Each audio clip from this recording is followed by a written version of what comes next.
Este é mais um podcast do Papo de Exames do Dr. João Ricardo. Bem-vindas ao The Deep Dive. Hoje a gente vai mergulhar num assunto que mexe muito com a vida da mulher, a menopausa. E vamos focar na montanha-russa hormonal que rola nessa fase, sabe? A queda do estrogênio, progesterona, testosterona. Como isso impacta, sei lá, o corpo todo? É verdade. E é um impacto que vai muito além da questão reprodutiva, né? A gente está falando de uma mudança que afeta o metabolismo da glicose, a composição corporal, até as funções neurológicas e a saúde cardiovascular. É um efeito dominó. Total. E a ideia hoje é desvendar a TRH, terapia de reposição hormonal. Mas já aviso. A conversa vai além de aliviar os sintomas. A gente quer entender como a TRH pode ser uma aliada poderosa para a saúde a longo prazo. Tipo, quando bem indicada, né? Exatamente. A gente fala da janela terapêutica, que é usar a TRH no momento certo e do jeito certo para ter o máximo de benefício e minimizar riscos. E aí a gente pode falar de prevenção de doenças crônicas, de melhorar a qualidade de vida. Mas claro, cada caso é um caso, né? Personalização é a chave. Você só falou de TRA, mas também tem a TM e a terapia de reposição menopáusica. Qual que é a diferença na prática? Boa pergunta. A TEM geralmente foca mais em aliviar os sintomas, sabe? Aqueles que incomodam bastante e em prevenir as alterações metabólicas que podem pintar depois da menopausa. A TH é um termo mais amplo, mas no fundo as duas visam repor os hormônios em falta. Beleza? Para a gente entender direitinho essa ação hormonal, vamos começar pelo estrogênio na TRA. Como ele age no nosso corpo? Imagina assim, o estrogênio da TH, ele chega nas células e se liga em receptores específicos, como se fossem fechaduras. Tem o receptor alfa, o ARR e o beta e ARR. E eles estão em vários tecidos do corpo. Quando o estrogênio se conecta, ele meio que liga esses receptores. E aí, o que acontece? Aí a mágica acontece. Os receptores, quando ativados, mandam sinais para os genes, que controlam tudo na célula. E esses sinais influenciam um monte de processos, tipo o metabolismo dos lipídios, a função vascular, até como a gente usa a energia. É como se o estrogênio fosse um maestro, né? E o fígado, ele entra nessa orquestra também. Com certeza. O fígado é o chefão do metabolismo, digamos. Ele processa os hormônios da TRH, transformando eles em metabólitos que podem ser ativos ou inativos. E essa atividade hepática interfere em várias enzimas, inclusive aquelas ligadas ao risco metabólico. E a TRH, ela mexe com o colesterol? Essa é uma dúvida que muita gente tem. Sim, a TRH pode mudar o perfil lipídico. A gente observa em muitos casos um aumento do HDL, o colesterol bom, e às vezes uma redução do LDL, o ruim. Isso acontece porque o estrogênio atua no fígado, regulando a produção e a degradação do colesterol. E a via de administração da TRH, tipo comprimido, adesivo, isso muda alguma coisa? Muda, e muda muito. Quando você ingere o estrogênio, ele passa pelo fígado antes de chegar na circulação. A gente chama isso de efeito de primeira passagem hepática. Esse processo altera a concentração dos metabólitos do estrogênio. Já as vias transdérmicas, tipo adesivo, gel, evitam essa primeira passagem. Entendi. E além do colesterol, o estrogênio da TRH tem outros poderes para proteger o coração. Tem sim. Ele age como antioxidante, combatendo os radicais livres, que são moléculas instáveis que danificam as células. Isso ajuda a reduzir o estresse oxidativo e a inflamação, que são fatores de risco para doenças cardiovasculares. Mas pelo que a gente vê, essa ação do estrogênio é complexa, né? Tem a questão da segurança da TRH, que sempre gera debate. Sem dúvida. Estudos grandes, como o da BioGai e o Women's Health Initiative, mostraram que o risco cardiovascular da TRH pode variar. Parece que o risco é maior quando a terapia começa muito tempo depois da menopausa. Começar logo após a menopausa pode ser mais vantajoso para o coração. Falando em riscos, quais são os que mais preocupam as mulheres que consideram a TRH? Os mais discutidos são os relacionados ao câncer, principalmente de mama e endométrio. A trombose, que é a formação de coágulos, também é uma preocupação. E, claro, a gente precisa monitorar os efeitos metabólicos e a inflamação. E o câncer, como a TRH, entra nessa história? A relação é complexa. A gente usa estrogênio com progesterona na TRH para proteger o endométrio, que é a camada interna do útero, evitando a hiperplasia, que pode evoluir para câncer. Só que alguns estudos sugerem que essa combinação pode aumentar o risco de câncer de mama em algumas mulheres. Por isso, a gente precisa individualizar o tratamento, avaliando riscos e benefícios para cada paciente. A trombose, o risco muda com a via de administração da TRH. Muda sim. A via oral, o comprimido aumenta mais o risco de trombose venosa profunda e de tromboembolismo pulmonar. Isso acontece, em parte, por causa do efeito de primeira passagem hepática, que altera a produção de fatores de coagulação no fígado. Já as vias transdérmicas, tipo adesivo e gel, têm um risco menor porque evitam essa passagem inicial pelo fígado. Entendi. E os efeitos da TRH no metabolismo e na inflamação, como a gente avalia? A TRH pode mexer na sensibilidade à insulina e na distribuição de gordura corporal. A gente precisa entender como ela impacta a resistência à insulina e os marcadores inflamatórios para fazer uma avaliação completa dos riscos e benefícios. Legal. Agora, vamos mudar um pouco o foco. Queria entender o que acontece com os hormônios na menopausa e como isso impacta o metabolismo. Na menopausa, a produção de estradiol, que é o estrogênio mais potente, despenca, os ovários param de produzi-lo e a gente entra num estado de hipoestrogenismo. E o estradiol, como a gente já conversou, não serve só para reprodução, ele tem funções metabólicas essenciais. Quais são essas funções metabólicas que você destaca? Olha, ele regula o metabolismo lipídico, controlando o colesterol. Com a falta de estradiol, o LDL aumenta, o HDL diminui e a gordura abdominal, a visceral se acumula, o que aumenta o risco cardiovascular. E tem mais. Tem! O estradiol é fundamental para a homeostase da glicose, influenciando a sensibilidade à insulina. Sem ele, a resistência à insulina aumenta e o risco de diabetes tipo 2 também. Ele protege os ossos, controlando a atividade dos osteoclastos, as células que reabsorvem osso. A deficiência acelera a perda óssea, levando à osteoporose. Nossa, quanta coisa. E o estrogênio age no cérebro também, né? Sim, ele tem um efeito neuroprotetor. A queda hormonal está associada a maior risco de declínio cognitivo e doenças neurodegenerativas. Então a TRH entra para repor esses hormônios e tentar reverter esses efeitos negativos. Mas você mencionou que não é só o estrogênio que importa, né? Isso aí. Além do estradiol, a menopausa causa mudanças na testosterona, progesterona, no GH, o hormônio do crescimento. Todos eles têm papéis importantes no metabolismo e no sistema nervoso. Falando em testosterona, muita gente acha que é um hormônio masculino, né? Qual a importância dele para a mulher na menopausa? A testosterona é essencial para a saúde da mulher. Uma parte é produzida pelos ovários, outra pelas adrenais. E tem a conversão periférica também. A menopausa reduz a produção ovariana e aumenta essa HBG, uma proteína que se liga à testosterona no sangue. E essa é a HCG, o que ela faz? Ela reduz a fração livre da testosterona, que é a forma ativa. Mesmo que a testosterona total não caia muito, a queda da fração livre impacta a saúde. E quais são esses impactos da queda da testosterona ativa? Vários. A testosterona age via receptor androgênico, influenciando os genes ligados ao metabolismo, síntese proteica, diferenciação celular. Ela pode ser convertida em DHT mais potente ou em estradiol, que a gente já falou. A queda leva a sarcopenia, perda de massa muscular, diminui a força. Caramba. Não tem mais. O metabolismo basal diminui, a gordura se acumula, principalmente a abdominal, testosterona regula os lipídios, a saúde cardiovascular. A deficiência aumenta o risco de hipertensão, aterosclerose. Ela também influencia a sensibilidade à insulina, a função cerebral. Nossa, é um efeito cascata. Sim, a queda pode contribuir para a resistência à insulina, problemas de memória, humor. A testosterona é muito importante para a mulher. E a progesterona, como ela se encaixa nesse quebra-cabeça da menopausa? A progesterona em mulheres férteis vem principalmente do corpo lúteo, com um pouco das adrenais. Na menopausa, só as adrenais produzem e em menor quantidade. Ela circula ligada a proteínas, tem meia vida curta, é metabolizada no fígado e vira metabólitos neuroativos, tipo alloprenolona. Interessante. Ela é como um neuroesteroide, modulando receptores GABA-A no sistema nervoso central, com efeitos ansiolíticos, sedativos, neuroprotetores. Então a queda na menopausa. Pode causar insônia, ansiedade, irritabilidade, aumentar o risco de depressão. A progesterona tem efeito anti-inflamatório no cérebro também. E a reposição com progesterona bioidêntica, se iniciada cedo, pode ter efeito neuroprotetor a longo prazo. Que legal. E nos ossos ela tem algum papel? Sim, ela estimula a proliferação de osteoblastos, as células que formam osso, via receptores de progesterona. Aumenta a expressão de BMP2, RONch2, importantes para a diferenciação óssea. Então a deficiência. Contribui para a perda óssea junto com a queda do estrogênio, aumentando o risco de osteoporose. A reposição, combinada com estradiol, pode ajudar a preservar a densidade mineral óssea. E a progesterona interfere no metabolismo da glicose. Influência sim. Ela age nos receptores de insulina no fígado e tecido adiposo. Em altas doses, pode induzir leve resistência à insulina durante o ciclo menstrual, mas o estradiol contrabalança isso.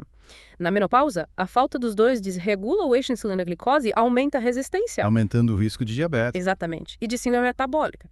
A progesterona também tem efeito anti-inflamatório no tecido adiposo. A deficiência aumenta a inflamação, contribuindo para os problemas metabólicos. E no sistema cardiovascular ela tem impacto. Depende do tipo de progestagênio. A progesterona bioidêntica parece ter efeito neutro ou levemente benéfico, sem impacto negativo nos lipídios.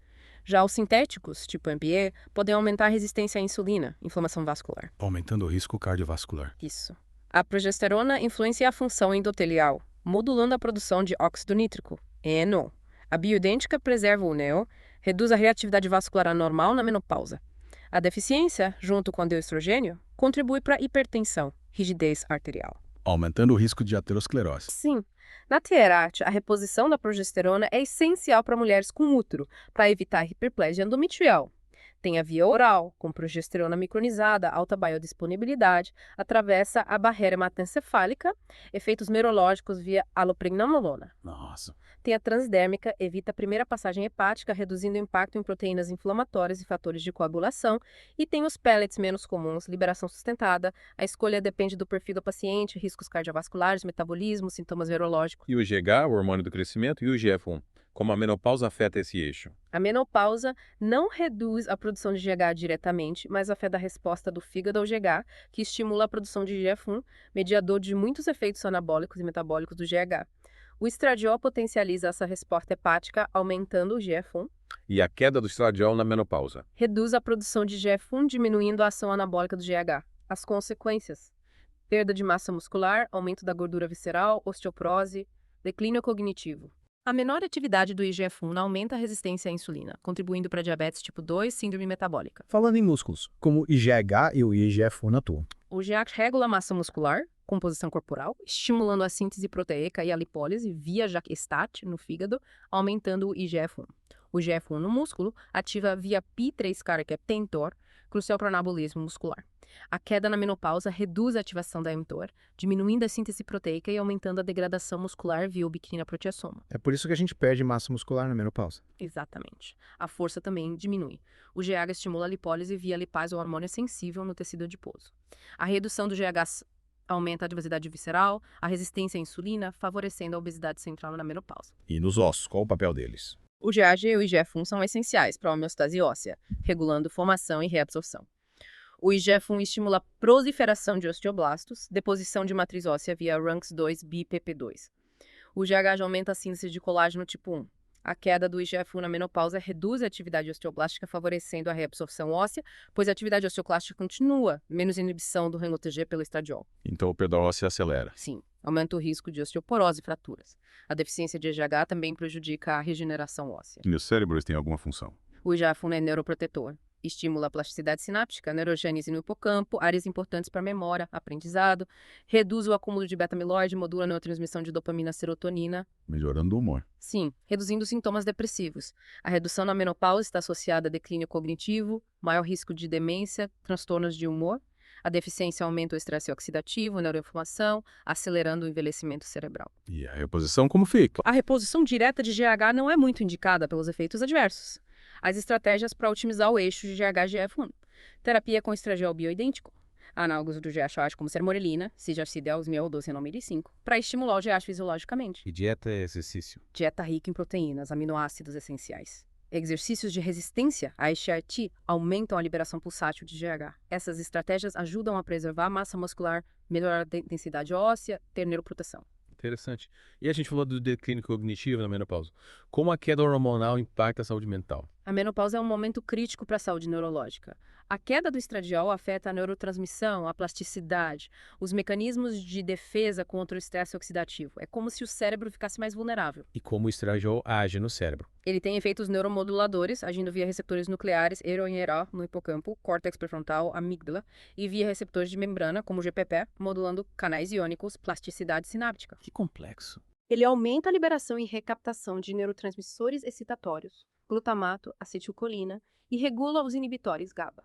Estimula a expressão de BDNF no hipocampo, crucial para a memória, aprendizado, neurogênese. A queda na menopausa está ligada à perda de memória de curto prazo, maior vulnerabilidade ao estresse, redução da neurogênese. E como ele protege o cérebro? Ele influencia a atividade mitocondrial, produção de ATP, regulando genes como PGC-ULN, melhorando a eficiência da cadeia respiratória, reduzindo a formação de espécies reativas de oxigênio. Espécies reativas de oxigênio. São moléculas instáveis que danificam as células, sabe? A deficiência de estrogênio leva à disfunção mitocondrial, acúmulo de radicais livres, aumentando o estresse oxidativo, promovendo dano neuronal progressivo. E o Alzheimer, como ele entra nessa história? A menopausa é um fator de risco importante para o Alzheimer. O estradiol promove a degradação da beta-amiloide, proteína que se acumula na doença via neprilisina e DE. A deficiência aumenta a agregação e deposição da beta-amiloide. O estradiol também reduz a hiperfosforilação da tau, outra proteína envolvida. E sem ele? Aumenta a atividade da GS-Catraster, levando à fosforilação excessiva da tal. Formação de emaranhados neurofibrilares.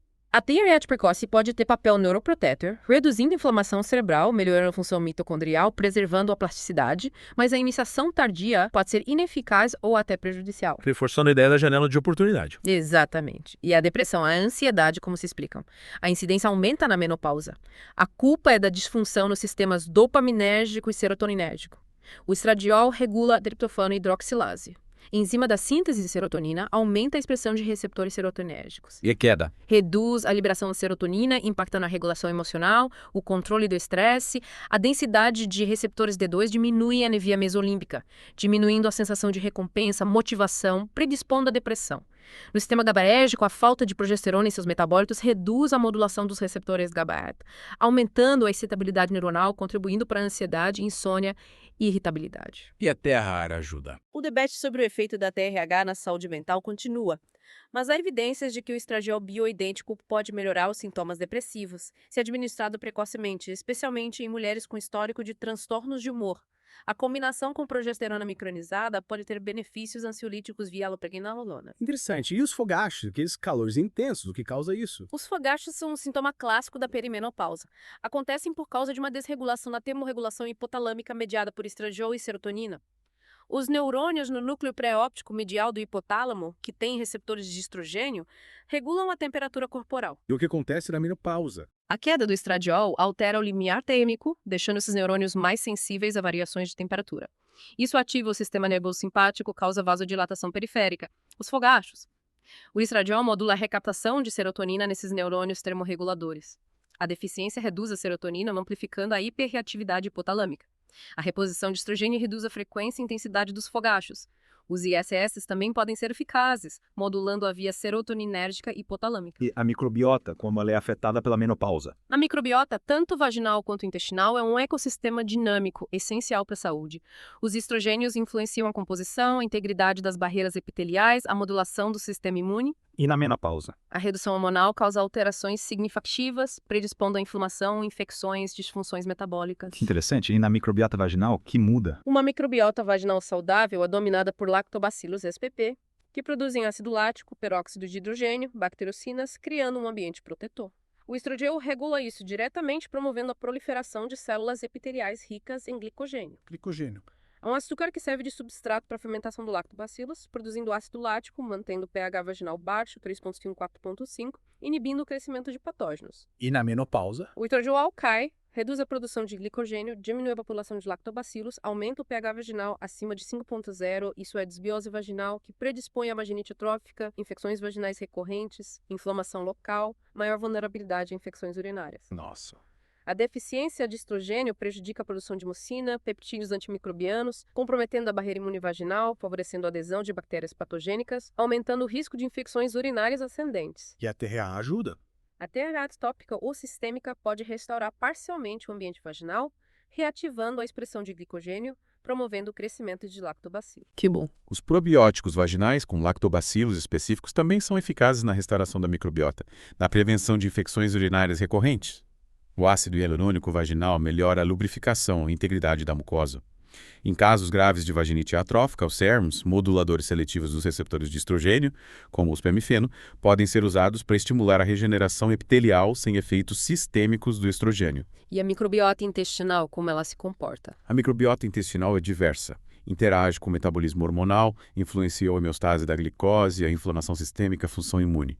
O estradiol regula a produção de ácidos graxos de cadeia curta, IgC-cis, a permeabilidade intestinal, a expressão de genes inflamatórios. E na menopausa? A diversidade microbiana diminui, aumentam bactérias patogênicas, como Proteobacteria, Firmicutes patogênicas, e diminuem as benéficas, Bacteroidetes, Akkermansia mucinifila. Acontece a desbiose intestinal, aumentando a permeabilidade intestinal, o intestino permeável. Isso permite a translocação de endotoxinas bacterianas para a circulação, ativando a inflamação crônica de baixo grau, ligada ao aumento do risco de resistência à insulina, obesidade, doenças cardiovasculares na pós-menopausa. E o metabolismo hormonal é afetado? Sim, a microbiota intestinal participa do metabolismo hormonal via estrobolômia, um conjunto de bactérias que expressam volglicuronidase. Essa enzima regula a conjugação e desconjugação do estradiol, determinando sua recirculação. A menopausa e a disbiose intestinal desequilibram esse metabolismo, reduzindo a biodisponibilidade do estradiol, exacerbando os sintomas. E como a gente pode modular essa microbiota intestinal na menopausa? Com fibras prebióticas, probióticos, compostos bioativos dos alimentos como polifenóis, fitoestrógenos, suplementação com SGCs como butirato. E a TRH. A TRH pode ajudar a restaurar a função do estrobolome, regulando a expressão da reglicuronidase, melhorando a reciclagem do estradiol, reduzindo a inflamação sistêmica. A suplementação com glutamina para a integridade da barreira intestinal e o exercício físico regular também contribuem para uma microbiota intestinal mais diversa e menos inflamatória. A gente falou dos hormônios bioidênticos. Qual a vantagem deles na TRA? Os hormônios bioidênticos são idênticos aos produzidos pelo nosso corpo em estrutura molecular e atividade. Isso reduz o risco de efeitos colaterais e aumenta a compatibilidade com os nossos sistemas. E os não bioidênticos, por que eles podem ser mais arriscados? Por terem estrutura molecular diferente, eles podem interagir de forma menos específica com os receptores hormonais, causando efeitos inesperados. Além disso, o metabolismo deles pode ser diferente, gerando metabólitos com maior potencial de causar efeitos adversos. E quais são esses riscos específicos dos não bioidênticos? O risco de tromboembolismo venoso, a TEV, é maior com estrogênios orais não bioidênticos, como alguns estudos mostram.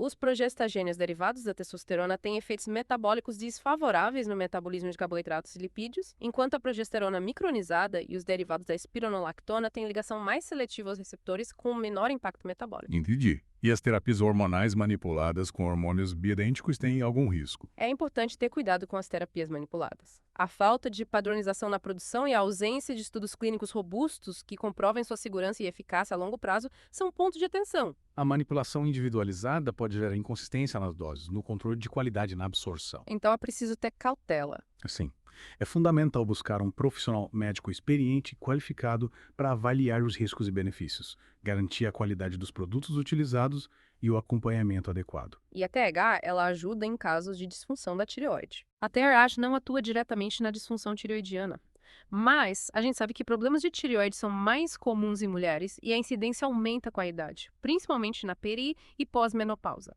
E os sintomas podem se sobrepor, dificultando o diagnóstico. Então o acompanhamento médico é essencial, né? Com certeza. O hipotireoidismo, por exemplo, pode piorar alguns sintomas da menopausa, como a fadiga, a depressão, o ganho de peso. Já o hipertireoidismo pode aumentar o risco de osteoporose, principalmente após a menopausa. O ideal é ter a função tireoidiana normalizada antes de iniciar a TRH. E como fica a questão da obesidade? A obesidade é um fator de risco para várias doenças e na menopausa essa relação se intensifica. A falta de estrogênio contribui para o aumento da gordura abdominal, que é a mais perigosa, aumentando o risco de doenças cardíacas, diabetes, alguns tipos de câncer. E a TRH, ela pode ajudar? A TRH pode ajudar a modular a distribuição de gordura, diminuindo a gordura abdominal. Mas, em mulheres obesas, a gente precisa ter cuidado redobrado na hora de prescrever a TRH, avaliando os riscos individuais, como o risco de trombose, por exemplo. Então, a individualização é fundamental. Sem dúvida. A via de administração da TRH também influencia. A via transdérmica, com adesivos ou gel, pode ser mais segura para mulheres obesas porque evita a primeira passagem pelo fígado, reduzindo o impacto no metabolismo e o risco de trombose. E a dieta e o exercício físico, como eles entram nesse contexto? A dieta e o exercício são pilares para uma menopausa saudável independente da TRH.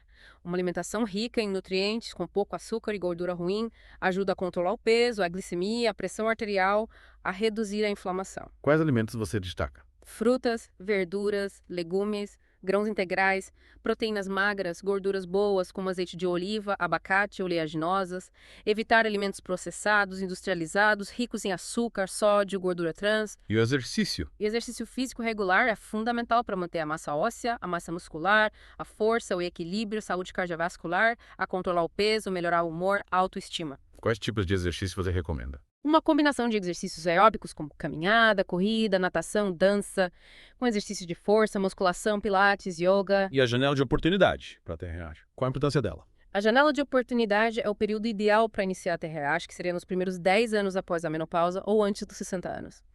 Iniciar nesse período aumenta os benefícios e reduz os riscos. Por que esse período é tão importante? Porque, com o passar dos anos, as alterações do sistema cardiovascular, a perda de massa óssea e o declínio cognitivo se intensificam. A TRH, iniciada tardiamente, pode ter menos eficácia e até aumentar alguns riscos. É como se o corpo tivesse mais receptivo no início. Exatamente. As chances de ter benefícios a longo prazo são maiores. Para a gente finalizar, quais os principais benefícios da TRH? A TRH vai muito além de aliviar os sintomas da menopausa.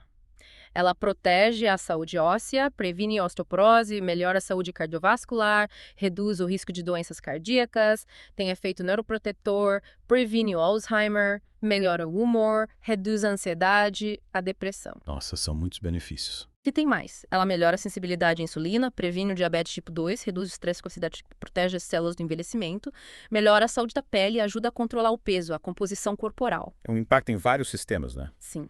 E o mais importante, a TRH, combinada com um estilo de vida saudável, com alimentação equilibrada e exercício físico regular, potencializa todos esses benefícios, promovendo saúde e bem-estar a longo prazo. Este é um oferecimento do Laboratório João Paulo.